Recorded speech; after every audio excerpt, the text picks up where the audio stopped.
या बातमीपत्राचे प्रायोजक आहेत pro rich look skin and hair studio. नमस्कार, पोलीस मध्ये न्यूजच्या बातमीपत्रात आपलं मनापासून स्वागत। पाहूयात काही विशेष घडामोडी।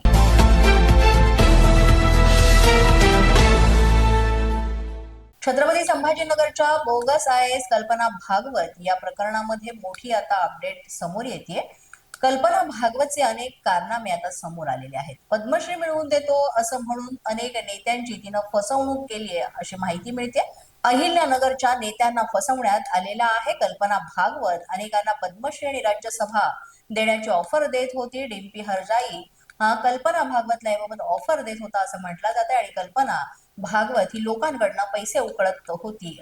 कल्पनाच्या संपर्कात असलेल्या जवळपास 28 जणांना आता पोलिसांतर्फे नोटीस पाठवण्यात आली आहे आणि या प्रकरणाचा आता अधिक तपास जो आहे तो सुरू आहे। यामध्ये एक एक अपडेट जे आहेत ते सुद्धा समोर येत आहेत।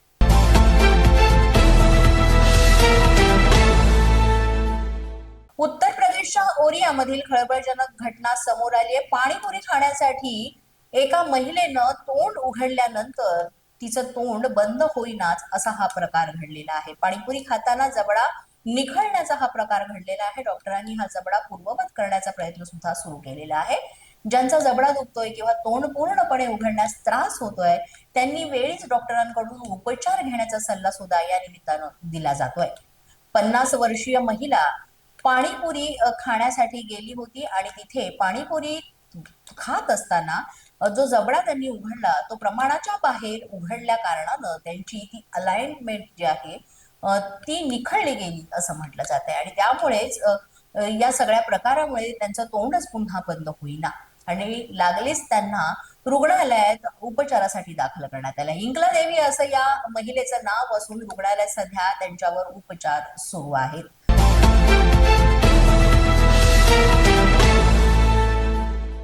नांदूरनाका परिसरामध्ये टिमसे विरुद्ध धोत्रे टोळीमध्ये झालेल्या वादातून राहुल धोत्रे या तरुणाचा खून झालेला आहे। या गुन्ह्यामध्ये फरार असलेल्या गायकवाड बंधूंना गुंड विरोधी पथकानं बेड्या ठोकल्यात। राहुल धोत्रे खून प्रकरणात भाजपचे माजी नगरसेवक स्थायी समितीचे माजी सभापती उद्धव निवसे यांना सुद्धा अटक करण्यात आली। या गुन्ह्यामध्ये ऑगस्ट पासून फरार असलेले संशयित आरोपी भूषण उर्फ बाळा गायकवाड आणि हेमराज गायकवाड यांना सुद्धा पोलिसांनी विजयनगर देवळाली कॅम्प मधून ताब्यात घेतलंय। आडगाव पोलीस ठाण्याच्या हद्दीमध्ये झालेल्या या खुनाच्या गुन्ह्यात पोलिसांकडून संशयित आरोपींची अद्यापही धरपकड सुरूच आहे। गायकवाड बंधू हे गुन्हा घडल्यापासून फरार होते, मात्र पोलीस आता त्यांचा माग घेत आहेत आणि जे आपलं अस्तित्व जे आहे ते लपवून ते पोलिसांना गुंगारा देत होते। मात्र गुंड विरोधी पथकाचे अंमलदार अक्षय गांगुर्डे, गणेश भागवत यांना मिळालेल्या गोपनीय माहितीनुसार प्रभावी सहाय्यक पोलीस निरीक्षक ज्ञानेश्वर मोहिते यांच्या पथकानं देवळाली कॅम्प इथल्या विजयनगर इथे दोघे भाऊ वास्तव्यास असल्याचं समजल्यानंतर सापळा रचला आणि दोघांना ताब्यात घेतलंय।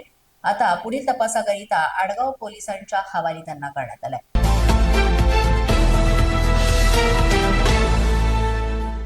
पोलीस माझा न्यूजच्या बातमीपत्रात वेळ झाली का छोट्याशा विश्रांतीची। पाहत रहा पोलीस माझा न्यूज। या बातमीपत्राचे प्रायोजक आहेत pro rich look skin and hair studio. विश्रांतीनंतर पुन्हा एकदा पोलीस माझा न्यूजच्या बातमीपत्रात आपलं मनापासून स्वागत।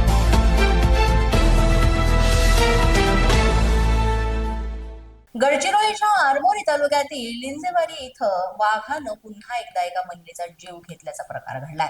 त्यामुळे परिसरामध्ये एकच खळबळ माजले। शेतात नियमित काम करत असताना दबा धरून बसलेल्या वाघानं अचानक झडप घालत या महिलेला ठार केलाय। मृतदेहावरील खोल ओरखडे, रक्ताचे ठसे आणि आसपास दिसणाऱ्या पावलांचे ठसे पाहता वाघ बराच वेळ गावतामध्ये लपून बसल्याचं स्पष्ट होतं आणि त्यामुळेच गावात भीतीचं वातावरण आता पसरलेलं आहे। महिलांना आणि शेतकऱ्यांना उघड्या माळ रानावर जाणं सुद्धा आता धोक्याचं ठरू लागलेलं आहे। आरमोरीमध्ये गावाच्या हल्ल्यात या महिलेचा दुर्दैवी मृत्यू झालेला आहे। मुख्य उत्पादनाचं साधन या जिल्ह्यामध्ये शेती आहे आणि धानाची शेती सध्या यामध्ये राबणाऱ्या या शेतकऱ्यांना वाघाचा, बिबट्यासारख्या प्राण्यांचा सुद्धा आता मोठ्या प्रमाणात त्रास सहन करावा लागतोय।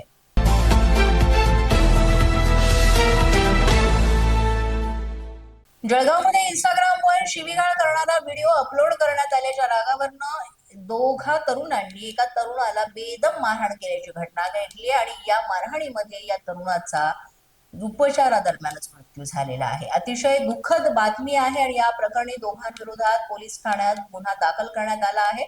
जळगाव मधील समतानगर परिसरात राहणारा 19 वर्षीय तरुण तुषार तायडे इंस्टाग्रामवर एक व्हिडिओ त्यानं अपलोड केला होता आणि याचाच राग मनात धरून राहुल सोनावणे, विक्रम सोनावणे यांनी तुषारला बेदम मारहाण केली होती. पोलिसांनी या कारवाईला सुरुवात केली, मात्र या घटनेमुळे परिसरात हळहळ व्यक्त करण्यात येते. पोलीस माझा न्यूजच्या या बातमीपत्रात आज इतकंच. तुम्हाला आमचं बातमीपत्र कसं वाटतंय याबाबत अवश्य अभिप्राय कळवा. यासाठी पोलीस माझा न्यूजचं युट्यूब चॅनल सबस्क्राईब करा. तसंच आमचं फेसबुक, इंस्टाग्राम आणि ट्विटर अकाउंट फॉलो करा. अधिक माहितीसाठी आमच्या www.policemazanews.com या वेबसाईटला भेट द्या. आमचे अधिकृत प्रतिनिधी व्हायचं असेल तर स्क्रीनवर दिलेल्या क्रमांकांवर आजच संपर्क साधा. आजच्या बातमीपत्रात इतकंच. पुन्हा भेटूया पुढील बातमीपत्रात. तोपर्यंत पाहत रहा पोलीस माझा न्यूज.